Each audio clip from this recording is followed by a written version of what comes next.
Hello, welcome back to the We Are City channel, and today we're doing player ratings for the game against West Ham United. I seem to always do these player ratings after City have a disappointing result. Manchester City 2, West Ham United 2, a 2-2 draw away at the London Stadium. We were 2-0 down at half-time, and looking like the title was firmly in the hands of Liverpool. City did come back in the second half. They should have won the game, pulled it back to 2-2. Could have had it 2-2 before that anyway. Jack Grealish, really important in today's game, or yesterday's game it will be when this video goes out. And I mean, the Mahrez penalty as well, that's something we need to talk about, isn't it? That Riyad Mahrez penalty. As always, please do like the video, subscribe to the channel if you are new, and you can join the We Are City membership club to see all the videos early and see unedited episodes also of our FIFA career mode. So if you want to join the We Are City membership club, then you can do that. We've got bronze, silver and gold. Silver is the way to be, that's the main one if you guys want to join. So Manchester City versus West Ham, 2-2 the game ended. No substitutions from Pep Guardiola. The side went out there looking to go still 3 points at the top of the Premier League table clear. We're now only 1 point clear of Liverpool, meaning that we do have to go into the last game of the season against Aston Villa at home and win the game. There is no excuses for Manchester City. We have to win that game now. We could have afforded to lose that game, in fact, or even draw that game. Now we can't because of this draw against West Ham. First thing I have to say is the side showed fight, didn't they? The side really did show some fight to come back to 2-2 after being 2-0 down, but the side should have won the game. We're given a lifeline by the referee, fairly, after a foul on Gabriel Jesus in the box, the second of the game, which should have been the second penalty. Riyad Mahrez stepped up, and Riyad Mahrez put it at an absolutely, unbelievably, helpful height for goalkeeper Fabianski of West Ham to save. The two West Ham goals were two bits of shocking defending from the full-back lines. Zinchenko and Laporte, Gerard Bowen twice went in between them. So easy to be getting between the centre-back and left-back. I think Zinchenko had a really poor game. And unfortunately this season, especially since the new year, if you have a shot on target, Ederson doesn't save it. And I've been a big fan of Ederson for a long time. And people for a long time saying to me, he's not a good shot stopper. And I said, yeah, he's saved it at times. And little by little, I've seen the light. And I think, you know what, I'm not a fan of Ederson anymore. I think he should do so much better. And the player ratings that I've picked reflect that. So no substitutions from Pep Guardiola. So it's just the purely 11 players in the field and manager rating. We'll start with the goalkeeper Edison, who I've given a 1. What did he do in that game other than let 2 goals in? Nothing. And they weren't like 2 goals that he could do anything about.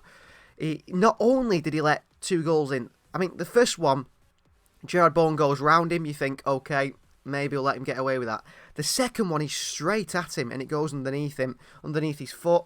That's poor goalkeeping. That is absolutely terrible goalkeeping. You have to look at it this way. Would Alisson of Liverpool save that? He would. So there you are, there's your answer. Then he comes out after a shocking back pass by Fernandinho. He comes out of his net for Mikel Antonio, who should score. I mean, if he hits that on target, Antonio, it goes in. His positioning is terrible. And then the fourth one that I mentioned was Aymeric Laporte is running, and he's coming back, and he just needs to pass it straight to Ederson, who can pass it off to Zinchenko. City play the way out of danger. Laporte's under pressure. Ederson's come flying out of his net. In the end, Laporte has to just pass it out nearly for a corner, and even he is so frustrated with his goalkeeper. What is Ederson doing? I don't know. There's a little conspiracy theory going around on with City fans that if Ederson wears a pink kit, he doesn't turn up. And if you look at all the compilations of Ederson making mistakes, he's always got a pink kit on. Don't know if there's something in that. I don't know. But there we are. So that's Ederson. Cancelo gets a 4. Could have been lower. I thought he was terrible, Cancelo. Absolutely terrible. We've got a right back who can't play right back. He can only play left back. That's an issue, isn't it? I think City need to sign 2 sets of fullbacks in the summer, really. I think we need Kyle Walker and a new right back. I mean, everyone dreams about Reece James, don't they? That's not going to happen, but you do need a backup right back to Kyle Walker. Zinchenko, not Manchester City level. If Cancelo's going to play left back, we need someone else to compete with Cancelo. I mean, it's like Ederson, he needs competition. Zach Steffen isn't competition, he's useless. So Cancelo gets a 4 after a really poor performance today. Fernandinho gets a 4. Maybe it's a little bit harsh on Fernandinho because, you know what, he did do pretty well against Mikel Antonio, but mistake after mistake after mistake. They pour concrete in Fernandinho's boots before the game, I'm sure of it, because I've never seen someone so slow. He's a defender who, he stands there and you think, you know what, whoever he comes up against, whether it's the goalkeeper, whether it's Craig Dawson, the West Ham defender, it doesn't matter who it is, they're going to beat him for pace. And that is really poor to have at the back. And I mean, it doesn't help he has a goalkeeper behind him that couldn't save a word, document Ederson. That doesn't help, does it? But Fernandinho needs to be better. I mean, we know he's finished, he's going, but why not give some of the younger players a chance or something else? But not Nathan Ake. I don't know what Nathan Ake has to do, by the way. Apparently he's not fully fit. But Nathan Ake must watch this team and just think, what do I have to do? He's been amazing all season. He doesn't get a game. Laporte on the other side wasn't fantastic either. I thought he was really cheap defensively on those 2 goals that West Ham scored. But he held our defence together single-handedly, didn't he? And it's weird how him and Diaz seem to play better when they're not playing alongside each other. That's an issue for City. Maybe a centre-back in the summer as well. I don't think all these are going to happen, but it's something City need to look at because Laporte, he held the defence together on his own, but I don't think he was good either. And he's just the best of a bad bunch, really. Zinchenko on the left-hand side gets a 2. Not good enough. Really not good enough, Zinchenko. He's had a few good performances, but how long do we have to kid ourselves and say Zinchenko's good enough? He's not, is he? And in the big games, you see that. And if he gets tested, he can't hold up to the test, can he? He's not quick enough, I don't think. He's not good enough defensively. He's not aware enough. Sometimes his passings are astray. I don't think he's even good going forward, personally. He picks some good passes, but I don't even think he's good going forward. So what is he there for? Why are you there? Well, we got no one else. Rodri in the middle was fantastic, I thought, again.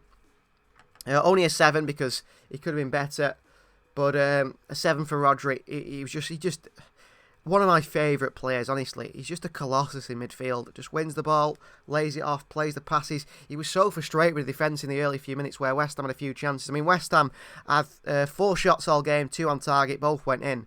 But they had a chance with Craig Dawson, who should have scored early on. And Rodri was looking at Laporte and Fernandinho, Zinchenko and Cancelo and saying, what are you doing? You know, Rodri was great again. Bernardo Silva gets a 6. I didn't think he was great, but he was better than Laporte, wasn't he? He was better than Laporte, so we had to get a 6. He was just okay in the midfield. Worked hard as he always does. Kevin De Bruyne a 6 as well. De Bruyne seems to have a good game and bad game. A good game and bad game. He was fantastic at home against Real Madrid. And then he played Real Madrid away and he was shocking. And then he played... who did we play after that? We played Newcastle at home and he was really good. And then we played Wolves away and he was really good, fair play. And now it's West Ham away and he was bad again. And... you know, does it make him a bad player? No, but inconsistency a little bit there from KDB. You can't expect him to step up as the main man in every single game, can we? We've got so many other key star players that should do that. And De Bruyne just wasn't at it really today. Couldn't find anyone in the box or anything like that. Gabriel Jesus also gets a 6. He could have won his 2 penalties. He did win his 1 penalty. We've got... the issue with Manchester City is we've got a goalkeeper who can't actually save shots. He can pass a ball. So you think a goalkeeper who can't save, he can't do his main job. We've got defenders who are good on the ball but can't defend. So you say, right, you've got defenders who can't defend. So you've got defenders who can't do their primary job.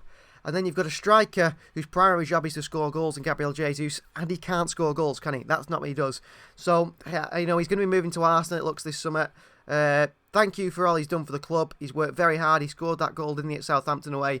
They got us the 100 points mark. Thank you, Gabriel Jesus, but you're not good enough for Manchester City. And I tell you what, if Gabriel Jesus is leaving the club, then you've got to say the likes of Zinchenko have to go as well. If Jesus is going, no way does Zinchenko stay, because Jesus is twice the player Zinchenko is, different positions. But I prefer Jesus to Zinchenko. And I mean, Raheem Sterling on the bench didn't even come on. Probably wouldn't have made a difference. I know a few people on the live stream were saying, get Sterling on. He would have come on and missed a couple of cities, wouldn't he, Sterling? I don't blame Pep for not bringing Sterling on. We have nothing in terms of excitement on the bench, do we? We had Phil Foden, who obviously needed a rest. That's why he didn't come on. And Raheem Sterling. Where's the options off the bench? Cole Palmer? Romeo Lavia? Not good for City. Squad depth is an issue. Not like Liverpool. Look how many players they have. On the right-hand side, Riyad Mahrez gets a 3. He would have got a 4, Riyad Mahrez. I thought he had a really, really poor game. Would have got a 4. But that penalty miss is inexcusable. I'm sorry, but Riyad Mahrez should not be taking penalties in big situations. Yes, he's taking penalties all season, but when it comes to crunch time, where it's going to be a last-minute winner in a game, he doesn't score, does he? We've seen it at Anfield. I will not forget. No one forgets that miss at Anfield, and he's done it again today. City get 3 points here, and City will win the Premier League title. If we don't win the Premier League title, it's not entirely in Riyad Mahrez's hands, because to be fair to Mahrez, he's got a goalkeeper behind him who can't make a save. So it's not entirely Mahrez's fault, and it's not his fault City didn't win today's game. But he should have scored that penalty. You know, from that position, he just puts it at the most kind height for Fabianski ever. That if we put anyone in there and they went that way, the chance that they would have saved it. It's a poor penalty. He's got to put it in the bottom corners. Poor penalty from Riyad Mahrez. He could cost Manchester City the title there. And unfortunately for Mahrez, who's had a very good season for us, one of our best players, I don't think the City fans will be forgiving of him. I do not think the City fans will be forgiving of Riyad Mahrez at all. I really don't. He's just not the sort of player who seems to get forgiveness. And finally, my man of the match on the left-hand side, Jack Grealish, gets an 8. If it weren't for Jack Grealish, we would be coming away with a defeat at West Ham, and we would be seeing Liverpool lift the Premier League title on the final day of the season.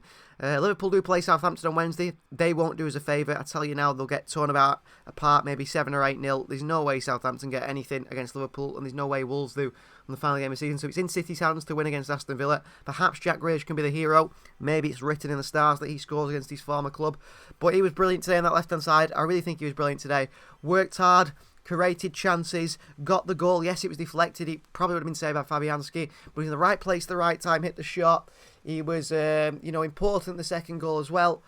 He won the free kick. So, yeah, fantastic from Jack Grealish today.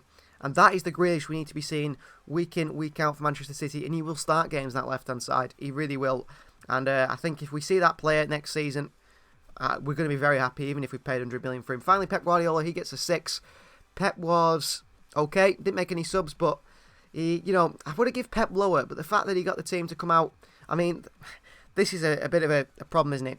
Some reason he sent that team out with absolutely no motivation in that first 45 minutes. They were shocking, didn't look interested at all. They come out in the second half, he lit a fire underneath them, and they came out and they were looking amazing. We should have scored 2 goals pretty early on. We only got 1.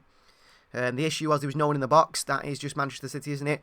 And you know what? I can't keep blaming, I can't blame Bernardo Silva, Kevin De Bruyne, and Riyad Mahrez, Jack Grealish anymore. I can't keep saying to them, well, where are they? That they should be in the box. They haven't got the striker's instinct because they're not that sort of player. Those 4 players are there to create the chances. Gabriel Jesus, he's a striker. He should be in there. He should have that instinct. But the other 4, they create the chances for the striker. And that is not on Pep Guardiola. I think that's on the board, isn't it? City should have signed a striker. We seem to always sign the player 1 year too late. I know someone said in the comments, they said, oh, I'm so happy we got Haaland. I was like, yeah, a year too late. Should have signed him last year, but there we are. If City signed Haaland, we would be lifting the Premier League title. We would have already lifted the Premier League title, I think, by now. But that's the way it goes sometimes. So that is my player ratings for Man City versus West Ham. 2-2 draw. We're going to the final game of the season against Aston Villa next weekend on Sunday. I won't be doing a live stream for that because I will be at the game. But afterwards, I will be doing an end-of-season review and player ratings. Now, in those player ratings, one thing I will mention is I've done the player ratings about 3 games before the end of the season because I didn't want the last few games to sway how I thought about the players' performances. So I've done those ratings early, but I will be doing an end-of-season review. I mean, if City don't win the Premier League, that's a trophyless season for Manchester City.